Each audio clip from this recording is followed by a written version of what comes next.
Good evening, students. Hope you all are doing good and hope your preparation is going fine.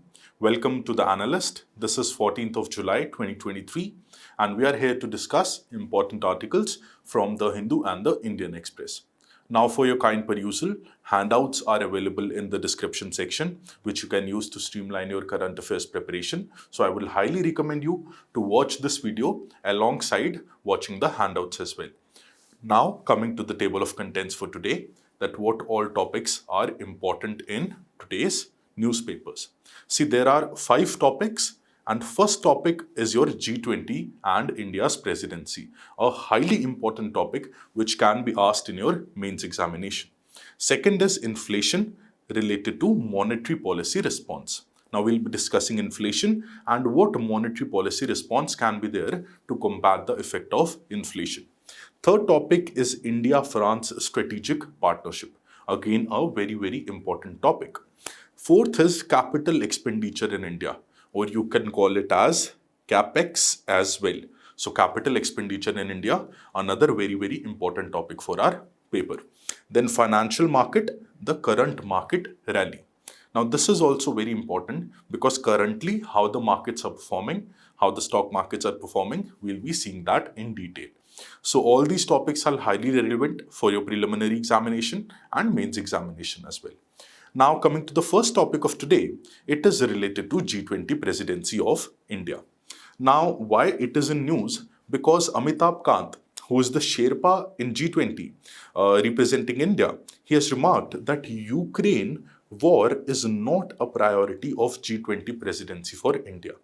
Now, in relation to that, we'll be understanding the key priority areas for India in the G20 presidency and what India will be doing in its G20 presidency and what are the key measures it will be taking and the key areas it will be taking up. And also we'll be studying in bit more detail about G20 as a global grouping as well. So in our GS paper 2, bilateral, regional and global groupings have been mentioned. And G20 is the most important global grouping in the world, which is why it becomes important for us to study it. Now, directly jumping onto the topic, current context, we have already done that. What is the current context? Why G20 presidency is in news? Now we need to understand and get back to the basics that what is G20? Now, full form of G20 is Group of 20, which basically represents 19 countries plus European Union. Now, it is an intergovernmental forum which consists of 19 major countries, 19 biggest economies in the world, plus your European Union. And also, one of the things is that it comprises of 80%, 85% of the global GDP. So all the countries which are the member of G20, if we total them, the countries account for 85% of the global GDP in totality. And also 2/3 of the world population is from these countries.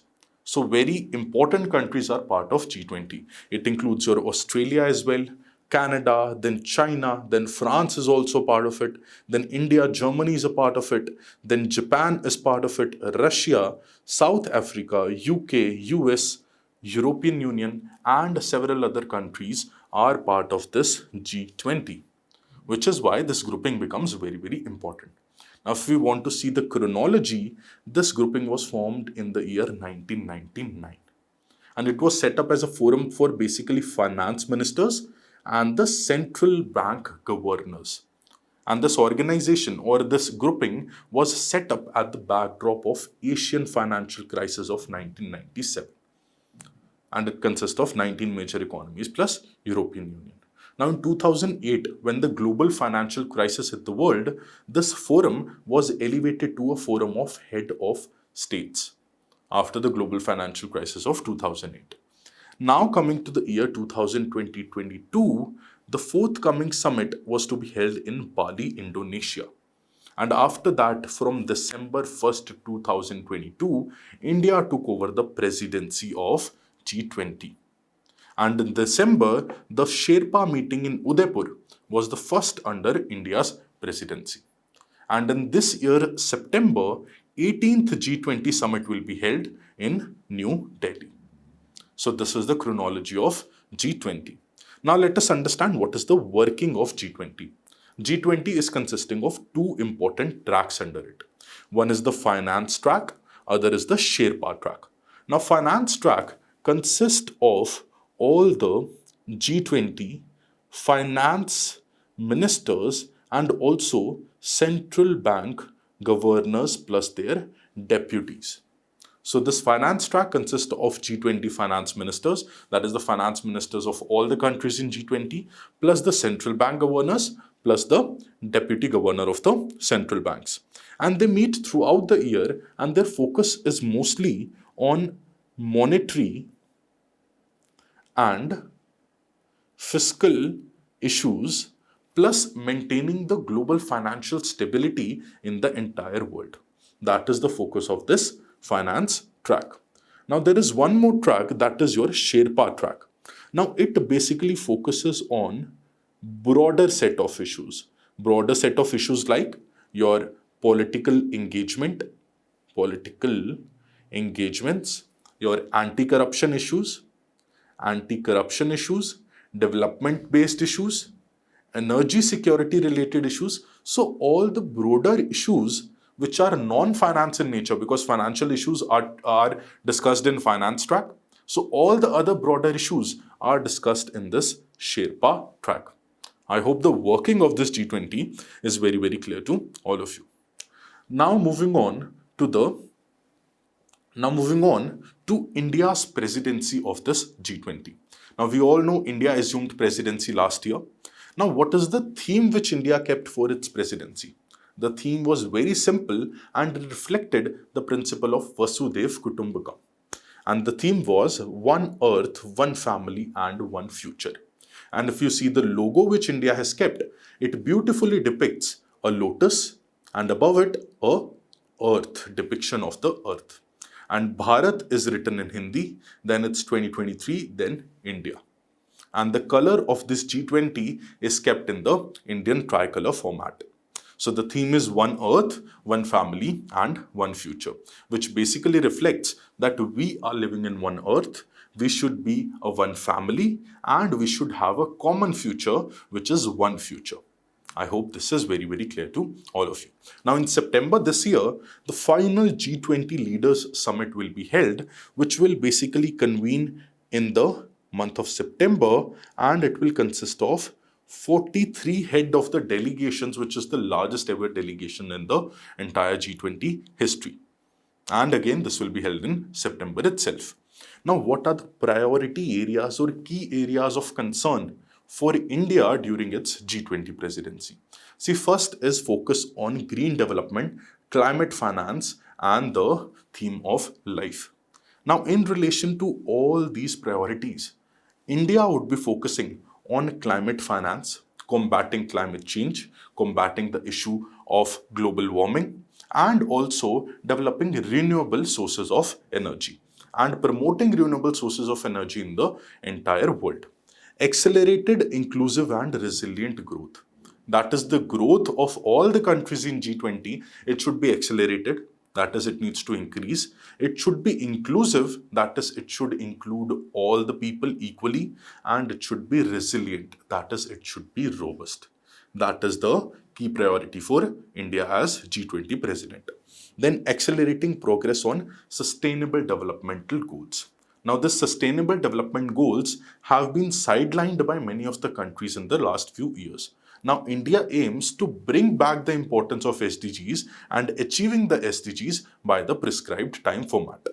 Now, technological transformation and digital public infrastructure.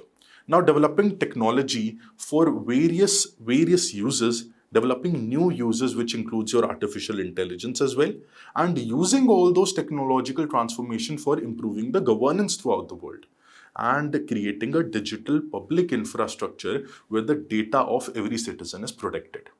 All these areas would be the key area of concern for India as a G20 president. Then multilateral institutions for the 21st century. Now, multilateral institutions, for example, WTO, WHO, UNESCO, all the multilateral institutions which are there, they need to be 21st century centric. including your United Nations Security Council as well. And India has been propagating this for long. Now, becoming a president of G20, India is having the opportunity to propagate this throughout the world and make it a part of the global discourse as well, right? Then, women led development. Because India believes in equality, India believes in gender equity. Because of it, women led development is also a key area of priority for our country when we are the G20 president. Now, this G20 presidency came with the beginning of the Amrit Kal for us. Now, what is Amrit Kal? See, we have celebrated recently 75 years of our independence, and just 25 years are left for India to have a centurion celebration of its independence. So the 25 years which are left reflects the Amrit Kal for us, where India would be achieving greater and greater heights. India would be growing by leaps and bounds, and India would be becoming the major global player in the entire world. Which is why the beginning of Amrit Kal coincided with India becoming the G20 president. Now, voice of global south. That is also key area of priority for India, because India had this voice of global south summit as well, where India basically asked the countries from the global south to raise their concerns, to raise their issues among India, so that India can take up those issues when India is dealing with the presidency of G20. So India wants to become a voice of the global south, so that the aspirations, aims of the global south is also reflected in the global discourse, right? So this is also one of the key development in India and its presidency of G20. Then comes the Russia-Ukraine war. Now, since we have understood all the things, we have understood the objective of G20 as well, why G20 is formed. Now, in all these respects, do you see anything related to war, anything related to security aspect? Somewhat security aspect is related with G20, but the key area of concern in G20 is all the things which we discussed here, right? And Russia-Ukraine war, according to India, is a bilateral issue, though it is a global issue as well. But it is being dealt bilaterally, and that is what Amitabh Kant also said, that it is being dealt right now with bilateral negotiation between Ukraine and Russia, right? So we becoming a G20 president, then intervening in the war would be a wrong attitude on the part of India, which is why Amitabh Kant said that Ukraine war is not a priority of India when we are having the presidency. Right? So in relation to Russia-Ukraine war, this is the stance of India becoming a G20 president. Now, once this is clear, let us move on to the second topic. Now, the second topic is related to the balancing act which the RBI is doing amidst the inflation. Now, why this is important? Because according to our GS paper 3, Indian economy and issues relating to planning, mobilization of resources, growth, development and employment we have to study. Now, these banking issues are also very important part of the Indian economy, which is why we need to study it. Now, what we have to understand here is that what is the first of all current scenario. See, retail inflation in the past few months have edged up. Now, it has become, earlier it was 4.3%, now it has become 4.9%. That is not the area of concern for us, because these trivial data which changes on month basis, that is not what UPSC is going to ask. But the trend, you should know that retail inflation is close to and hovering around 4 to 5% in the present time. And there has been a status quo on the rates. Now, this is just the news. For us to understand this news, we need to have some basics very, very clear. Now, once those basics are clear, then only we'll be able to understand these news articles very well. So we'll be focusing on basics as well, right? But these news articles are not what UPSC is going to ask. UPSC is going to ask you from the basics itself, but the context would be based on current affairs, and which is why we are discussing this static part as well, right? So what is inflation? That is the first question we should ask ourselves, that what basically the term inflation means. Inflation is the general rise in prices of the commodities in any country. So if the price of the basket of commodities generally rises in a country, that phenomena is what you call as inflation, right? Now, once we have understood that, we need to understand what is the monetary policy. See, there are two kind of policies in every country. One is the fiscal policy, one is the monetary policy. Now, fiscal policy is the policy of the central government in relation to the overall economy. Monetary policy is the policy of your Reserve Bank of India or your central bank in relation to the economy of the country. So monetary policy we have understood, but there is a committee which you call as Monetary Policy Committee, which is responsible for setting up the benchmark interest rates in our country. And they are basically meeting 4 times a year based on quarter to quarter basis, and it is composing of 6 members, right? 3 are nominated from the RBI, and 3 are members from RBI, 3 are members from the central government. And RBI governor is the ex officio chairman of this monetary policy committee. Now, there is one more thing or one more phenomena in this monetary policy committee, which is very interesting, and it is known as silent period.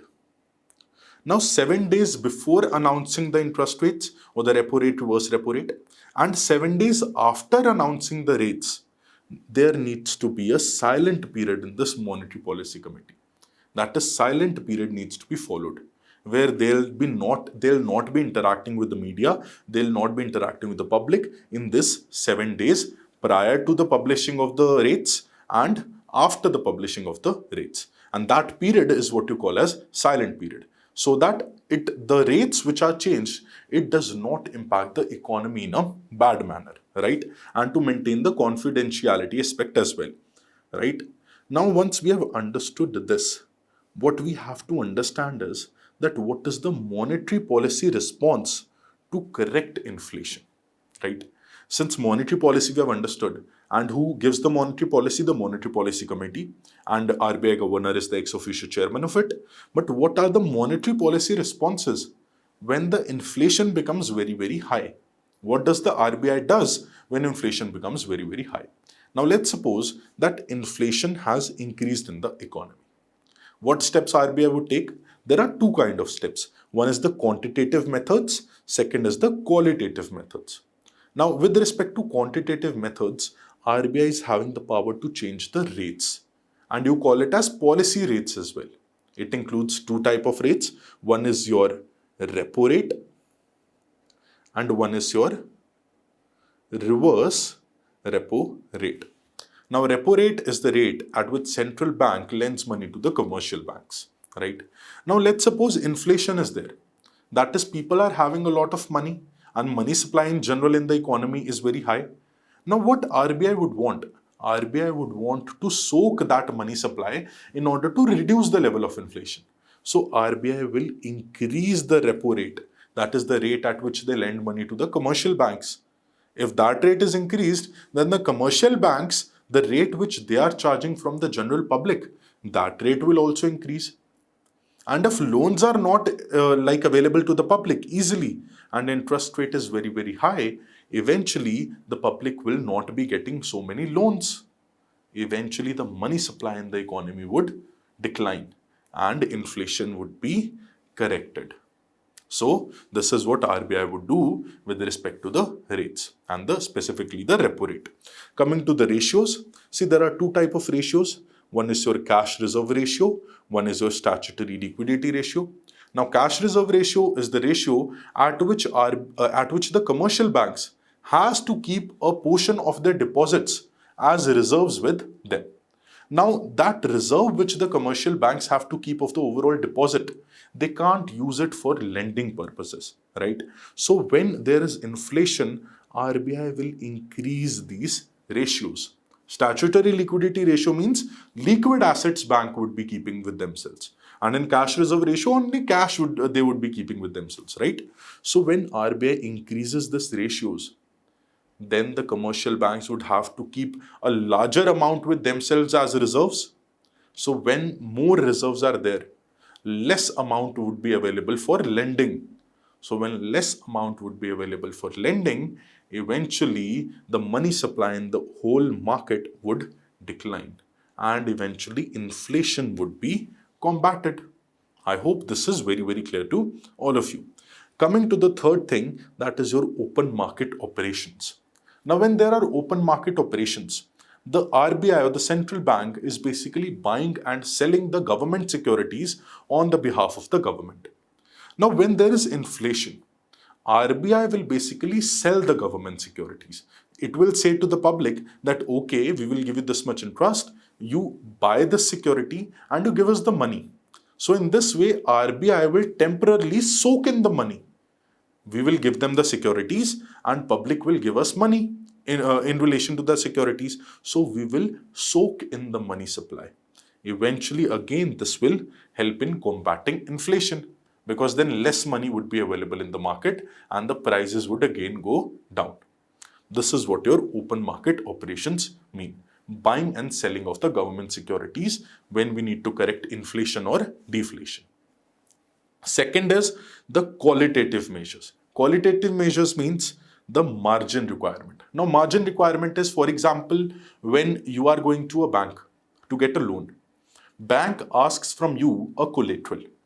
Now, the difference between that collateral and the amount of loan which you want to get from the banks, that difference is what you call as margin requirement, right? So basically, if that margin requirement is changed, and if the commercial banks say that you need to bring more and more collateral, right? If you have to bring more and more collateral to get the same amount of loan, you will be discouraged from getting a loan. So when that discouragement happens, ultimately again money supply in the economy would go down and eventually inflation will be again corrected. Second is rationing of credit. Now there are some sectors in the country which are having more money, right? Where money supply in some sectors is very, very high. Now what RBI will say is RBI will give a direction to the commercial banks that you don't lend to these sectors. You only on priority basis, you lend to only certain sectors where money supply is less. So that rationing of credit is done. That is credit given to the public. It is rationalized. In that way also, inflation can be combated. Then your moral suasion. That is every time RBI cannot give directions to the commercial banks. Sometimes RBI will just give them advice that this is going on the economy and you need to take these measures. This is just a normal suggestion which RBI is giving to them. RBI is not imposing anything on them, but moral persuasion is done by the RBI. Now, since RBI is the central bank, all the commercial banks takes the advice of RBI very, very seriously, which is why this is also an effective measure to correct the inflation. Now, if you want to see what is the trajectory of inflation in our country, since the year 2020 until the year 2023, we see that inflation, which is measured by the CPI, that is Consumer Price Index, it has seen tumultuous turns. That is, sometimes it is very high, sometimes it is very low. And again, during the year of 2022, it went close to 7.4%, which is far beyond the inflation targeting rate which we had. But again, in the year 2023, it is now down to 4.5%, 4.9%, close to that. So 4 to 5% is the general turns which our inflation is taking in these many months in the year 2023. Now for that, you have to understand what is inflation targeting first. Now this monetary policy committee we understood. Now this monetary policy committee basically started from 2016 targeting the rate of inflation. That this much inflation we need to keep in our economy, in this much bracket we need to keep it, then our monetary policy is said to be successful, right? And what that target was kept? It was kept as 4% plus minus 2%. So inflation can be anywhere between 2% to 6% in our economy. And that is the general target which is kept by the Monetary Policy Committee. And it is what you call as inflation targeting. That is targeting a particular level of inflation in the economy. Now that inflation targeting is there, that is inflation cannot go beyond 6%, but in the year 2022, it went to 7.4%, which shows that inflation targeting was not met in the year 2022. This is why it was a tumultuous period in the Indian economy. I hope this inflation and the monetary policy response is very, very clear to all of you. Now moving on to the third topic, which is very interesting and very much in news, all over in news. It is India-France ties. Now, there has been celebration of 25 years. There has been celebration of 25 years for the strategic partnership between India and France. And we are developing a roadmap for the next 25 years as well, which is being said by our Prime Minister. Now, there is second article as well, because the article is very important. It is there in both of the newspapers, that is in the Hindu and the Indian Express as well. So, India and France strategic partnership and the relations between India and France, it becomes very, very important for us, right? And PM is flying to France, our Prime Minister Narendra Modi, he has been flying to Paris, France, and several meetings are being discussed, several meetings are there, and some important key decisions will be taken. In the coming future days, we'll be discussing about that as well. But currently, we need to talk about Indo-France relationship in its totality. And that's what we will be doing in today's lecture, right? So why it is important for our syllabus? See again, GS paper 2, bilateral, regional and global groupings are important. So bilaterally, India and France relation is very, very important. And maintaining strategic ties with France, it is very important from India's perspective as well, which is why it becomes important for our examination as well. Now, coming to the current context, we have already understood that our Prime Minister is on a visit to France, right? Now, we have to understand the historical context and the relations, how it has been shaping over the past many years. See, first of all, we need to understand that France was a colonial power and it came to India by the purpose of forming colonies. We all know that four major powers came to India: Portuguese, Dutch, British, and French. So French also came as a colonial power in our country, right? And it had several colonies. So that is one historical context in our relationship. Then French Revolution. Now, when French Revolution happened, the ideas related to equality, fraternity, liberty, all those ideas our Indian freedom fighters took inspiration from. And we used those ideas, used those philosophies in our Indian freedom struggle as well, which is why that relation is also very important. Now, talking about particularly the Union Territory of Puducherry. Now, this Puducherry was in the control of France till the year 1962. And because of the basically treaty which is done in 1956, which you call as Treaty of Secession, Puducherry was given to India by France in 1962, right? So that is also one historical context of the relation.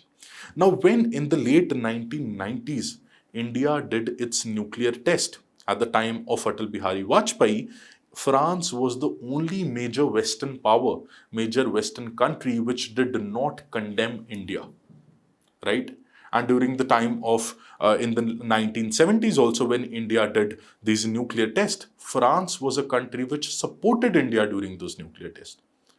So France has been a close partner of India since last many decades. And France has been consistently supporting India in various international forums and in various international issues as well, right?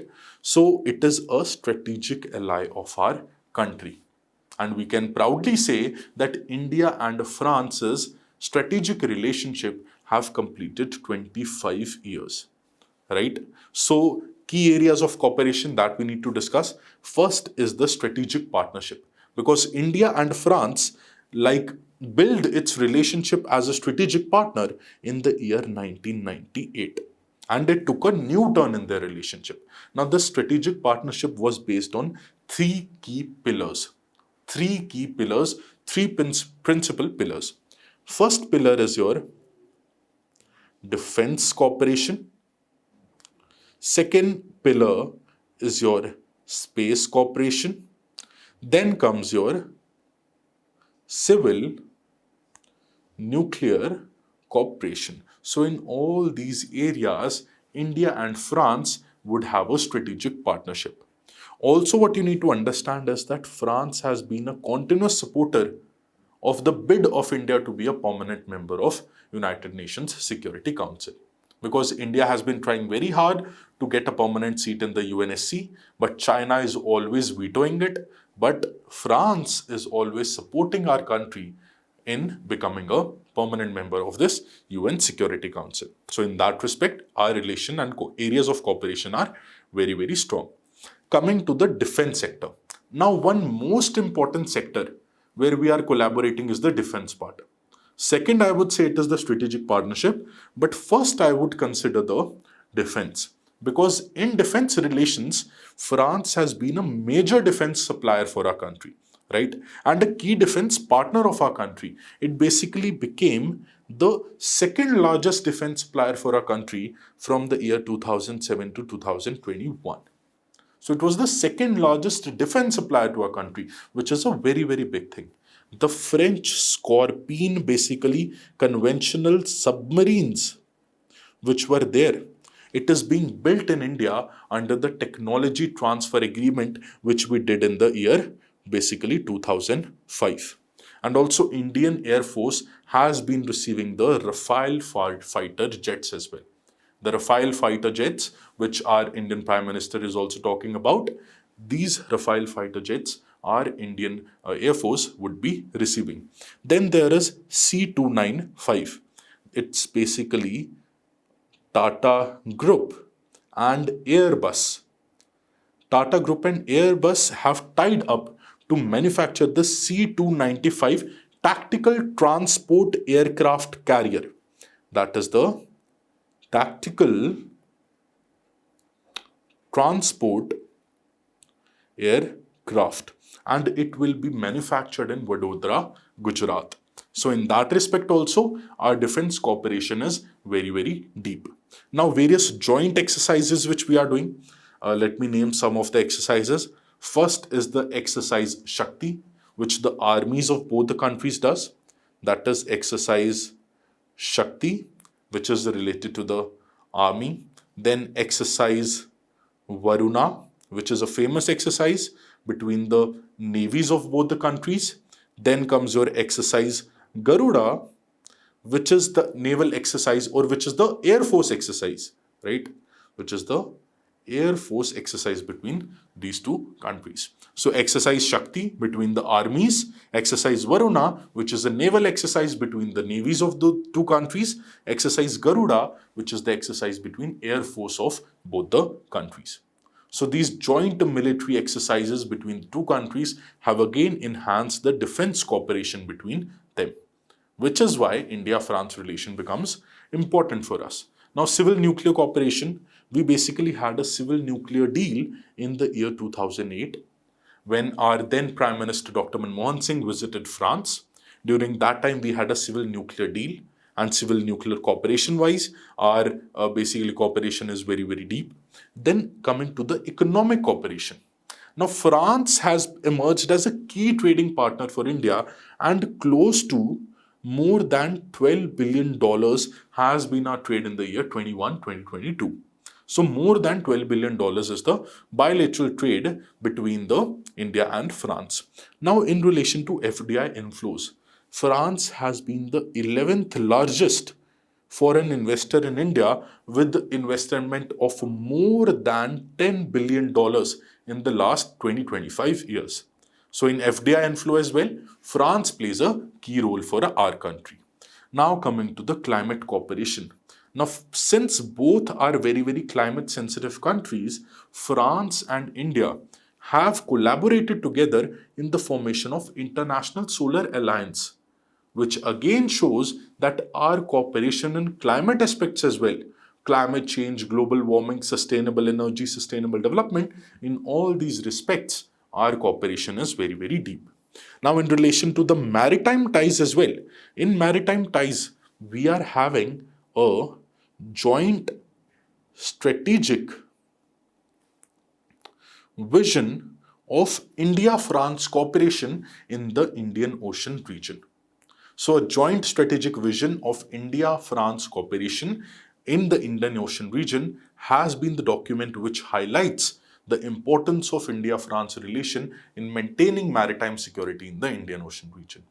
Plus, in relation to Indo-Pacific, we are having a Indo-Pacific trilateral development cooperation fund as well which will support sustainable development solutions in the Indian Ocean region. So that is also very, very important for our maritime ties. Now, for us to understand that what are the various ways to deepen the partnership even further, that is very important, right? Now, since they are very close partners, in what areas we need to focus more? First of all, a free trade agreement. Now, we need to focus on increasing our trade. Even though the bilateral trade between them is okay, it is good, but we need to further enhance it. And India and France should become one of the largest trading partners in the whole world because we are having that potential. So, free trade agreement needs to be brokered between them. Then, climate leadership. Now, even though we have set up the International Solar Alliance, but there are several other issues in the world. There are several COP meetings which are there. There are several various issues related to climate change where we can show our leadership, where we can collaborate and show our leadership skills and influence the global diaspora, global politics. Exclusion from AUKUS. Now, recently what we have seen that France was excluded from AUKUS by US, UK and Australia. Now, because of that, France did not feel very good. And France then decided that they would enhance their relationship with India as a country because France is also having key interest in the Indo-Pacific region. But then AUKUS excluded France, which is why France's relationship with India, even though it was earlier very strategic, but now it becomes even more important. Right? So in that geostrategic importance as well, seeing the global politics, seeing the global dynamics, India-France cooperation and a relationship is very, very crucial and important. I hope you understood the strategic partnership and the strategic relationship between both the countries.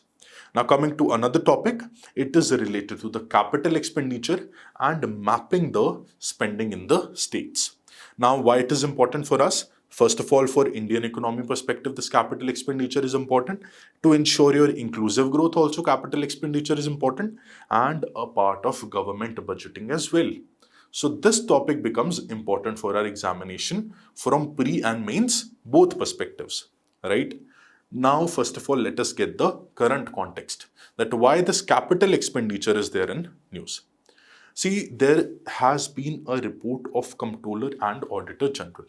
Now, according to these reports, which is based on 24 states, it has basically mapped the capital expenditure spending of these 24 states.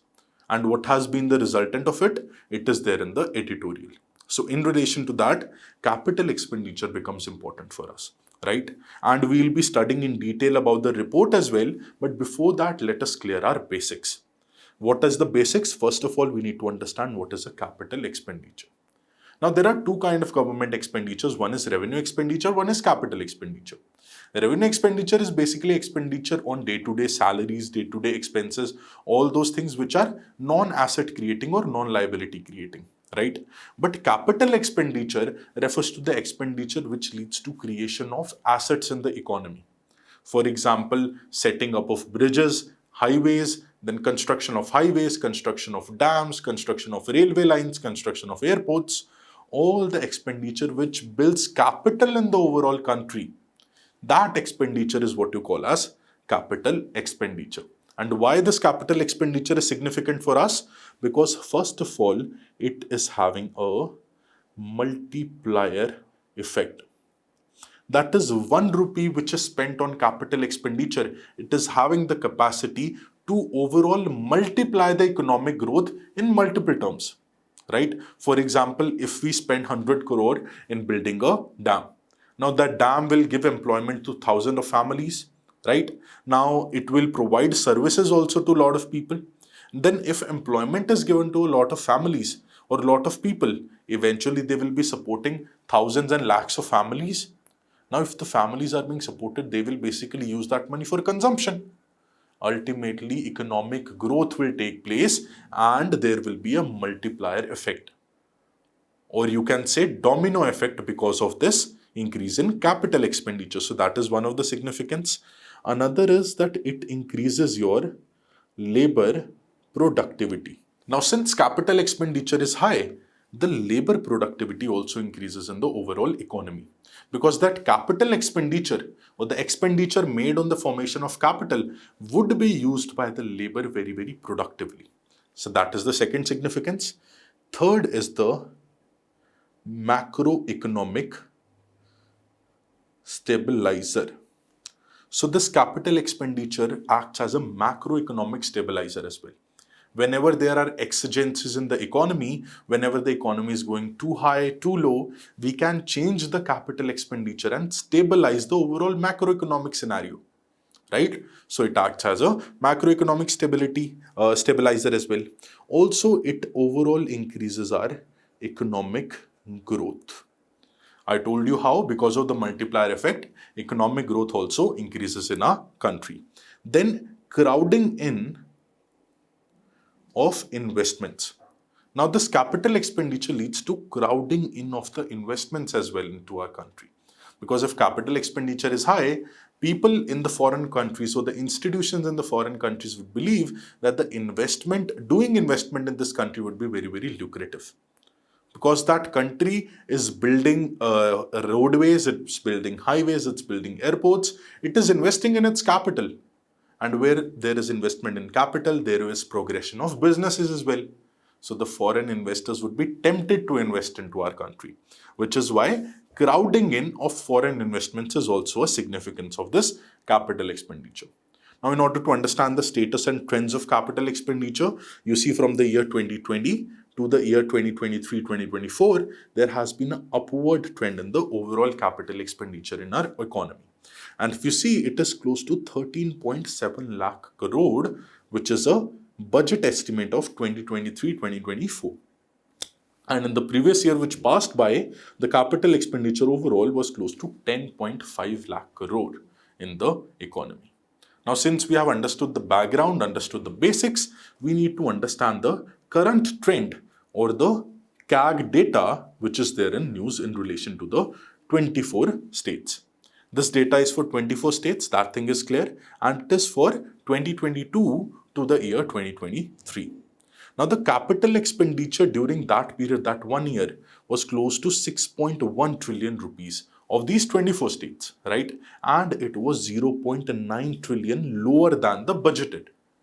So, in the budget, it was high, that is, it was close to 7 trillion rupees. But in reality, how much capital expenditure happened in this 24 states? It is just 6.1 trillion rupees.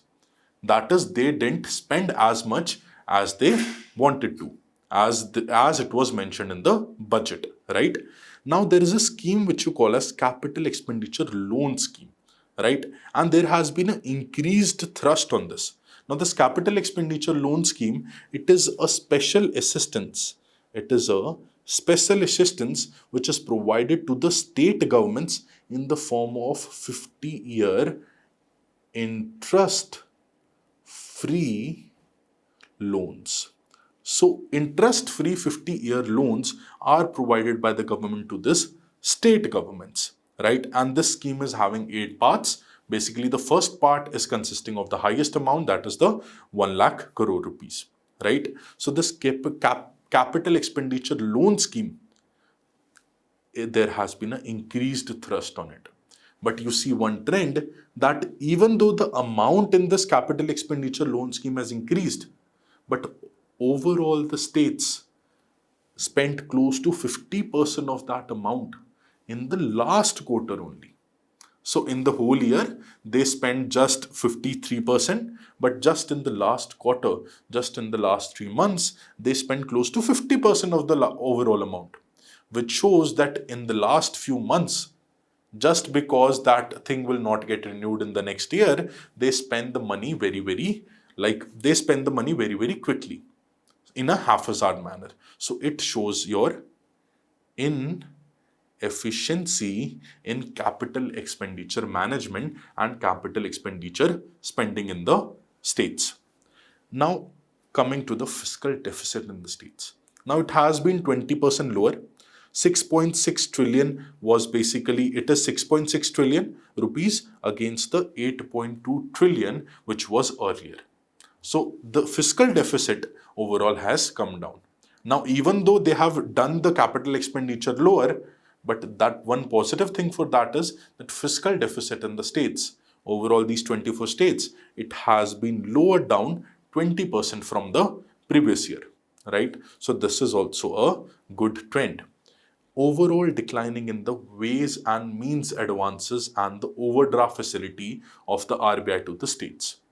Now, what is ways and means advance? Now, if any state is having a liquidity crunch or a liquidity crisis, there is a phenomena, there is a basically a scheme by the RBI whereby they will give ways and means advances to the states. So states would be given loans from the RBI for a temporary period, for a short-term period. That is what you call as ways and means advance. And overdraft facility. We all know that we are having money in the bank account and if we want to withdraw more than that money which we are having in the account, that is what you call as overdraft.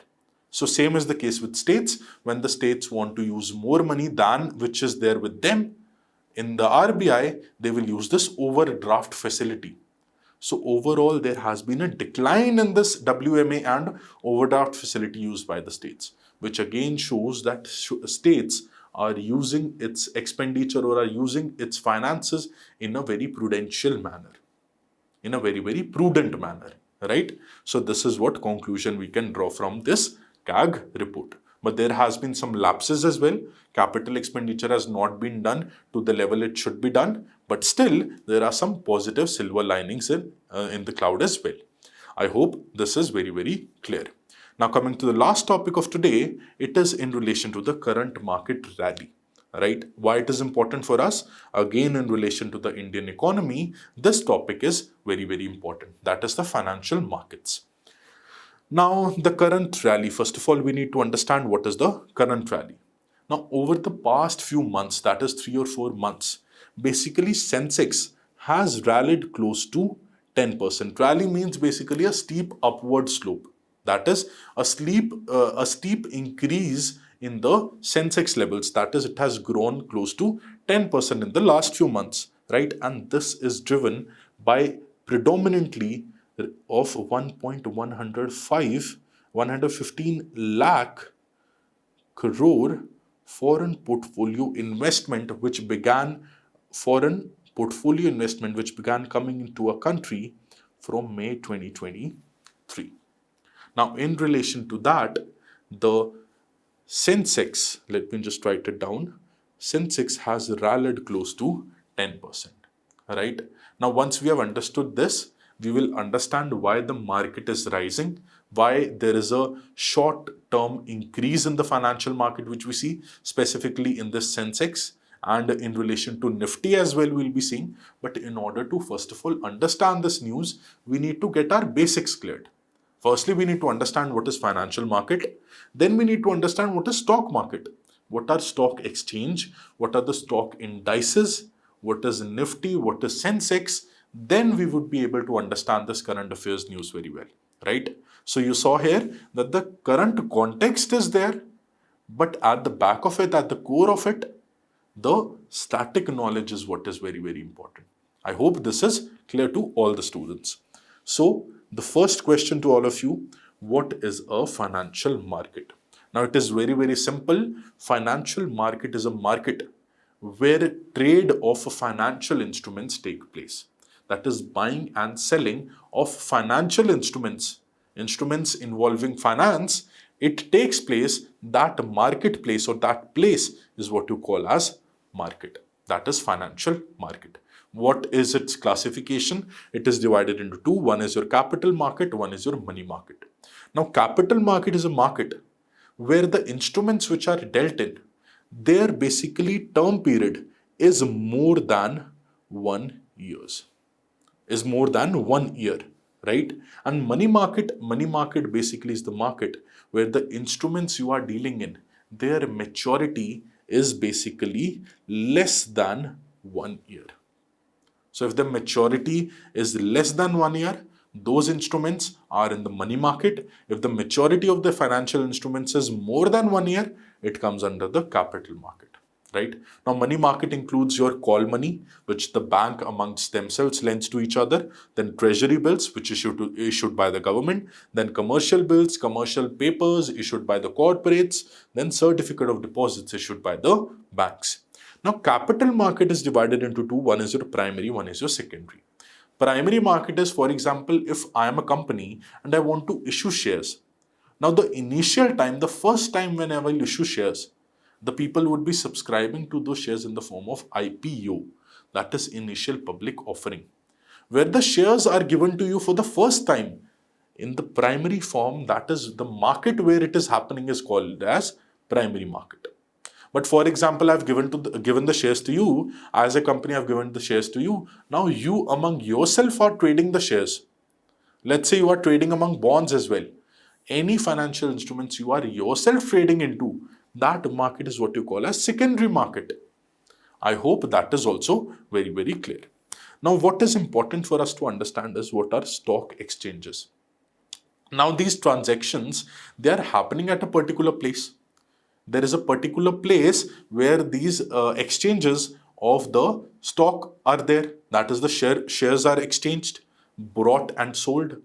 Those marketplaces is what you call as stock exchanges. I hope this is very, very clear. And there are two basic stock exchanges in our country. One is your Bombay Stock Exchange and another is your National Stock Exchange. That is your BSE and NSE. I hope this is very, very clear. Now coming to the stock indexes. Now stock indexes is something which most of you must not be knowing. Stock index is a carefully curated list of companies which is listed on a exchange. So stock exchange, we all know that the marketplace where the buying and selling of the securities takes place among the people. Now a carefully curated list of the companies in one of the exchange, for example Bombay Stock Exchange or National Stock Exchange, a carefully curated list of the companies of those stock exchanges, what you call as a stock index. When an index is created and companies that feature in that index, they are from various industries, various sectors, and they are basically well established and they are representative of their particular industry or a sector.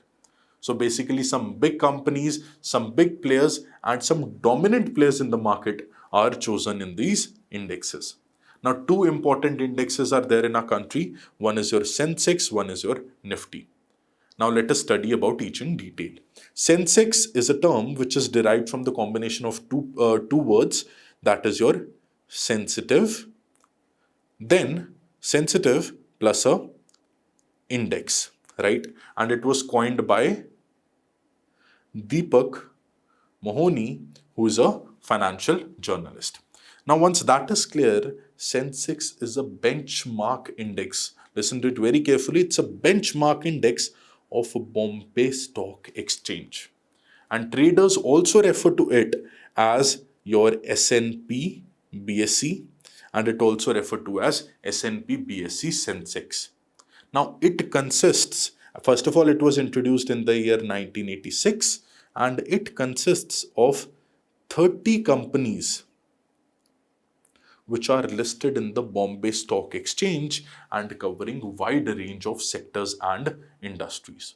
So 30 companies are listed in a form of an index from the Bombay Stock Exchange, and that index was formed in the year 1986. It is known as your Sensex. I hope that is very, very clear to all of you.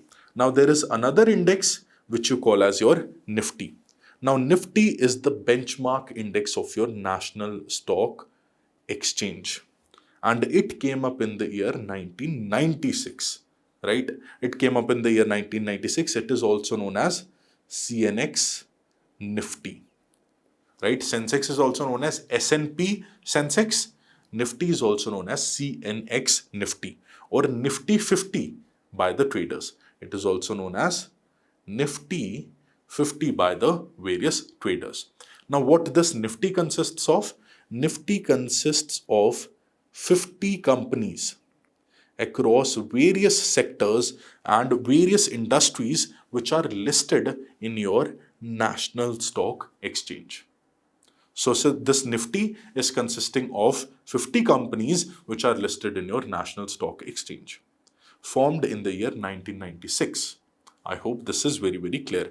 Now, mostly these companies are having good degree of liquidity, that is having more cash flow, plus they are traded in the stock exchange.